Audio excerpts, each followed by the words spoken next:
Bonjour à toutes et à tous, c'est Petit Bonnet Clash Royale et aujourd'hui on se retrouve pour une nouvelle vidéo sur Clash Royale où c'est que je vais vous présenter un nouveau deck.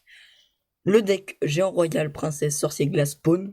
Bon, je fais à la courte Et comme vous pouvez voir, j'ai eu quand même pas mal de victoires avec ce deck. Une défaite et une autre défaite, mais avant j'utilisais le cochon à la place du Géant Royal.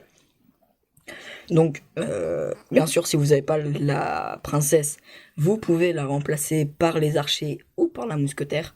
Par contre, si vous n'avez pas le sorcier de glace, je suis désolé, mais j'ai pas mieux à vous proposer. Donc, pour le premier gameplay que je vais vous montrer, c'est quelqu'un qui est à peu près du même niveau que moi, je crois. Je crois que c'est un niveau 9. Voilà, c'est un niveau 9. Donc, comme vous pouvez le voir, je suis monté quand même à 2500 trophées. Donc, j'ai pas chômé, comme on dirait.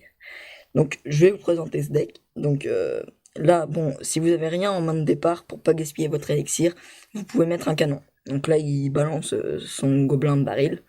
Donc là, j'ai mis ma hutte de gobelin pour limiter la casse, parce que j'avais pas le zap ou autre chose. D'ailleurs, j'ai passé mon zap au niveau 9, et j'avoue que ça fait quand même bien le taf, le zap. Donc j'ai toujours pas eu vos retours sur ma vidéo, mais je les attends. Donc là, comme vous pouvez voir, il balance sa Valkyrie, donc la Valkyrie qui est vachement chiante avec ce deck. Je vais vous expliquer pourquoi et comment le jouer. Donc déjà, ça joue comme un spawn classique, mais le spawn sert juste à temporiser en attendant la 1 minute. La minute. Et une fois qu'on est à la minute, vous pourrez balancer masse de troupes, et c'est là où c'est que ça devient intéressant. La princesse sert à défoncer les bâtiments qui pourraient vous gêner, et les hordes, enfin tout ce qui est petite troupe qui est chiante. Donc là, comme vous pouvez voir, là, hop, je balance mon zap, hop, ça détruit tout ce qu'il faut. Là, ma princesse, comme vous pouvez voir, qui fait quand même bien le taf. C'est pour ça que la princesse, c'est une très bonne troupe. C'est parce qu'elle remplace les flèches, les archers, la mousquetaire, enfin, des troupes aériennes classiques. Enfin, qui défoncent les troupes aériennes classiques. J'ai un peu de mal aujourd'hui. Enfin bon, comme vous pouvez voir, il joue la boule de feu, le cochon, tout ça. Enfin bon, sa stratégie est bonne, mais les légendaires, franchement, font le taf sur ce gameplay, comme vous pouvez voir. Et le spawn classique sert vraiment beaucoup. Je pensais pas, enfin, avec le cochon, c'était déjà assez puissant. Mais là, avec le géant royal, je trouve que c'est beaucoup plus puissant parce que le géant royal est vraiment très dur à contrer si jamais on ne sait pas comment faire. Et la plupart des gens ne savent pas vraiment comment faire. Donc là, comme vous pouvez voir, là, je balance ma horde de barbares. Il met sa boule de feu, bon, c'est pas grave. Hop, derrière, un sauce-glace contre les troupes qui pourraient gêner pour que ça tape un peu moins vite. Et là, ça va défoncer sa tour. J'ai défoncé des mecs qui étaient beaucoup plus haut trophée que moi. J'ai défoncé des niveaux 10 aussi. Moi qui viens juste de passer niveau 9, un niveau 10, franchement, j'avais peur. Enfin, et pourtant, j'y suis arrivé. C'est pas le niveau qui importe, c'est vraiment les cartes. Les cartes font vraiment le taf. Là, hop, je défonce sa tour et il rage parce que bon, le géant royal, c'est vraiment une pute, hein, comme on pourrait dire, mais comme on dit, enfin, comme j'aime bien dire, c'est une carte qui a été mise dans le jeu, c'est pour qu'on l'utilise. C'est comme l'Arkix, au début, personne ne voulait l'utiliser parce que c'était un deck de pute, et pourtant on voyait des gens avec. Donc là, je vais passer sur un deuxième gameplay, donc 1-0, 22 trophées, si je me rappelle bien. Ouais, 23 trophées, donc là, 40 trophées, là j'ai eu moins 29, mais je maîtrisais pas encore très bien le deck. Plus 24, plus 29, plus 37. Enfin bon, j'ai fait vraiment des jolies choses. Donc là, on va passer contre un deck mineur cochon. Donc c'est un deck extrêmement puissant. Et pourtant, j'ai réussi à le battre avec mon deck. Donc là, comme vous pouvez voir, une très très bonne main de départ, la princesse dès le début. C'est vraiment très bon. Pour bien débuter une game, généralement, c'est bien de l'avoir. Donc là, il a son mineur, il a ses barbares. Quand j'ai vu les barbares niveau 9, j'ai fait oh là là là là. Mais bon, moi j'ai pas des troupes très haut level, j'ai surtout beaucoup de troupes et beaucoup d'épiques que j'ai augmenté grâce à un peu de gemmes, hein. J'ai un peu gemé au début du jeu. Mais bon, c'est pour ça d'ailleurs que j'ai des bonnes troupes et que je suis niveau 9 aujourd'hui. Mais J'ai eu beaucoup de mal à monter au début. C'est pour ça que j'ai mis un peu d'argent dans le jeu, mais comme vous pouvez voir, il y a toujours meilleur que soi. Là. Le niveau 9, il a des très très bonnes troupes. Et j'avais un peu de mal contre lui, mais j'y suis arrivé. Plusieurs fois, j'ai gagné in extremis avec ce deck. Donc ça prouve quand même que si jamais vous faites un mauvais début de partie, bah, vous pouvez vous rattraper. Ensuite là, bah, son cochon, il part pas sur ma cabane de barbare. J'ai été vraiment content parce que c'est vraiment chiant quand ils détruisent vos cabanes. En plus, la cabane de barbare, elle coûte 7. Donc un cochon qui coûte 4. Ah, ça fait mal quand il vous la détruit. Donc là, hop, géant royal. Donc là, j'ai pas attendu la minute, j'avais surtout l'occasion de le balancer. Et ça pouvait être utile de balancer maintenant. Donc là il va balancer sa horde de minions. Niveau 8. Donc il faudrait que je passe mon zap niveau 10, mais je l'ai pas encore les cartes. Mais je pense que je vais bientôt le faire. Là, comme vous pouvez voir, là, il reste quasiment plus rien à sa tour. Dans le coup, je balance quand même une hutte. Et vous allez voir que son mignon va quand même bien me faire mal. J'étais dégoûté de devoir balancer ma princesse pour ça, mais pas grave. Là, il reste 101 PV, donc j'étais obligé de continuer. Donc il détruit ma tour. Désolé. Donc là, hop, ma princesse qui va arriver sur sa tour centrale. Je crois que je vais prendre sa tour centrale. D'ailleurs, vraiment, au début, c'est assez dur à gérer. Parce qu'on s'attend pas à voir certaines cartes de la part des adversaires. On n'a pas pensé à ces cartes pour les contrer. Mais finalement, on s'en sort relativement bien grâce au spawn, qui défend vachement bien et qui en même temps cause beaucoup de dégâts autour. Et franchement, ça aide. Ensuite, la princesse qui va bien défendre l'art de mignon, il a mal géré sur ce coup-là. Donc là, hop, moi, ma princesse, elle est encore en vie, donc il n'y a pas de problème. Donc là, il a détruit parce que ça fait vraiment beaucoup de dégâts, une princesse. Donc là, ah ouais. Là, je détruis sa tour. Et il essaie de détruire ma deuxième absolument avant les 10 secondes. Puis là, comme vous pouvez voir, mes sauceaux de glace plus les barbares font bien le taf. Puis à la fin, j'ai juste eu le temps de balancer ma princesse. Donc c'était vraiment un bon gameplay. Enfin, je trouve que sur ce gameplay, j'avais plutôt bien géré. Ah ouais, plus 40, je crois que c'est contre un niveau 10. Non, je vais voir les troupes, désolé. Je sais que j'ai affronté un niveau 10 pas longtemps. Voilà, je crois que c'est lui. Non, c'est lui, c'est un niveau 8. Donc, lui, il était niveau 8 et pourtant, il avait vraiment des bonnes troupes. Il avait un meilleur cochon que moi, un meilleur sorcier que moi. Mais j'ai l'impression qu'il avait pas de légendaire. Et je pense surtout qu'il est bientôt prêt à passer niveau 9. Donc là, cochon 7, tout ça, niveau 8, franchement, ça m'a étonné. Et vous allez voir que dès le début, il va me mettre très mal. Mais bon, pourtant, son cochon 7 tape vraiment fort. Et ses troupes, en général, tapaient très fort.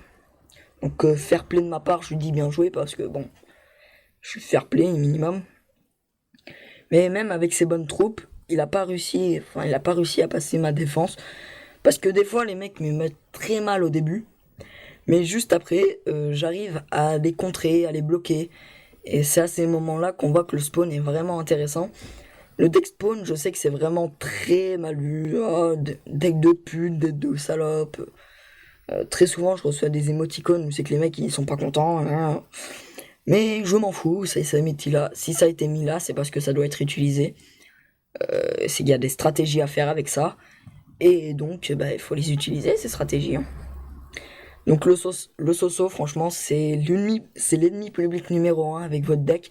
Parce que quasiment toutes vos troupes vont se faire détruire très facilement par ce colosse.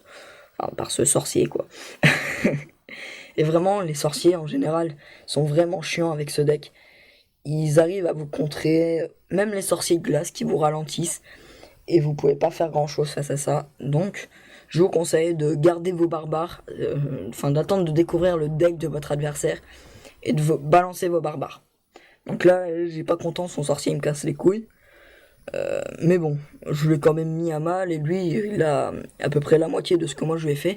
Donc là, je balance mon sorceau de glace et mon sorcier de glace avec un canon, comme ça, le canon détruit le cochon. Donc là, il y a encore son sorcier. Donc le sorcier, comme vous pouvez voir, reste très longtemps. Si jamais il est bien protégé, il reste très longtemps. Et c'est un problème des fois. Et des fois, ma princesse a réussi à taper la tour centrale, à la descendre très vite parce que le mec la voyait pas vu qu'il était occupé à défendre de l'autre côté. Donc là, comme vous pouvez voir, l'utilité du géant royal, c'est vraiment de faire un gros taf à ce niveau-là. Donc là, j'avais plus grand chose à faire, plus qu'à balancer mon zap. Donc j'attendais les 20 secondes restantes pour pas finir en mode pute, mais vu qu'il bloquait, ben dans le coup j'ai décidé de le balancer parce que j'en avais marre d'attendre. Allez voir là, ça va passer 8, 9, hop, zap. Je savais qu'il aurait pas le temps de détruire ma tour. Hop. Et 59 PV. Vraiment très fort ce joueur. J'aurais pas été niveau 9, il aurait égalisé et après à mon avis il aurait gagné. Donc ouais, je pense que j'ai un nouveau petit gameplay à vous proposer. Lui, à mon avis, il est niveau 10. Non, même pas. Bon, j'arriverai pas à retrouver le gameplay du niveau 10, mais bon, en tout cas, ça vous montre comment jouer le deck. Et vous allez voir qu'il est vachement intéressant. Après, j'ai même un petit coffre gratuit à ouvrir avec vous. Donc là, cochon niveau 8, je trouve que c'est quand même plutôt badass. Puis moi qui l'ai que niveau 6, franchement, je trouve que des fois le matchmaking, il est bien fait et en même temps mal fait. Mais après, comme je vous ai dit, ça dépend pas forcément des cartes, même si les cartes de plus haut niveau aident énormément. C'est pas ça le plus important. Le plus important, c'est votre stratégie et de vous y tenir. Pas grave si vous perdez une tour. Défendez votre tour centrale à tout prix. Mais si jamais, dès le début, le mec envoie un assaut et que vous pouvez pas le contrer, et que si derrière vous pouvez lui rentrer un contre, n'hésitez pas. N'hésitez pas du tout à faire à défendre un peu quand même, parce qu'il faut toujours défendre. Sinon vous allez vous retrouver submergé et vous pouvez plus rien faire. Mais toujours, même si vous devez perdre une tour au début, bon là j'ai de la chance, ça m'est pas arrivé parce que des fois c'est quand même plutôt chiant. Mais si jamais vous pouvez pas défendre, ne défendez un peu pour arrêter ces troupes. Pas grave si vous détruisez la tour, derrière, si vous figez à votre stratégie, vous pourrez lui détruire sa tour. Donc ça c'est le petit conseil. Hein. Donc comment détruire un mini PK avec 3 le canon est vachement bien pour le détruire. Donc il a quand même un bon deck et des très bonnes cartes. Et pourtant il n'est pas arrivé haut. Alors que moi pour le moment je trouve que je me débrouille plutôt mal. Je suis à 1500 trophées. Mon record est à 1730 trophées. Comment j'ai fait pour descendre à 1200? Eh ben en fait, pendant un moment, enfin dès le début où c'est qu'il y a eu la mise à jour avec le géant royal, directement je savais que ça serait une carte totalement cheatée avec cette case en plus. Donc coup j'ai décidé de le jouer. Et je crois que j'étais une des premières personnes à le jouer, parce que directement après la mise à jour, je l'ai mis à la place de mon cochon. Et franchement, il avait fait le café, quoi. Il m'avait monté hyper haut. J'avais limite que à le balancer, les mecs savaient pas comment le contrer, ils galéraient. Donc moi, j'avais juste à le balancer, puis des fois je perdais, forcément. Mais dès que je commençais à perdre, ben, j'arrêtais, puis je recommençais après. Et je suis monté très haut grâce à ça. Et franchement, j'ai redescendu quand les mecs ont commencé à en avoir marre et à vouloir continuer à jouer leur stratégie. Donc ils jouaient plus, enfin ils savaient comment le contrer, hein. Forcément au bout d'un moment quand vous voyez tout le temps une carte, vous savez comment la contrer. Puis maintenant le géant royal est moins joué dans le coup, bah les mecs repassent sur le cochon, puis on en voit encore des géants royaux, on en voit encore énormément, c'est ça, il y a encore beaucoup de problèmes avec ça, mais moi je trouve que le géant royal est pas une mauvaise troupe, et que moi je m'en sers pas énormément, je m'en sers juste pour finir les tours. Et je trouve que ça suffit, quoi. Les mecs qui te balancent en permanence avec un miroir, c'est ces mecs-là qu'il faut accuser, c'est pas les autres. L'autre jour, je suis tombé contre un mec, il jouait miroir, enfin voilà, il jouait toutes ces cartes, enfin toutes les cartes de merde, j'ai envie de dire. Tiens, on va te donner un géant. Donc, l'heure de vérité, légendaire ou pas, on va bien voir. Donc 2 GM, un Soso, ça fait plaisir. Et 9 flèches, les flèches que je peux bientôt passer niveau 9. Et je compte pas les passer parce que je les joue quasiment jamais. Bientôt je vais essayer de faire un tournoi. Mais bon, c'est pas pour tout de suite, hein. Je vous rassure, enfin, je vous rassure. Façon de parler. Ah bon, sur ce, c'était Petit Bonnet. On se retrouve une prochaine fois. Laissez vos retours en commentaire, abonnez-vous. Tout ça, ça fait bien plaisir. Bye bye.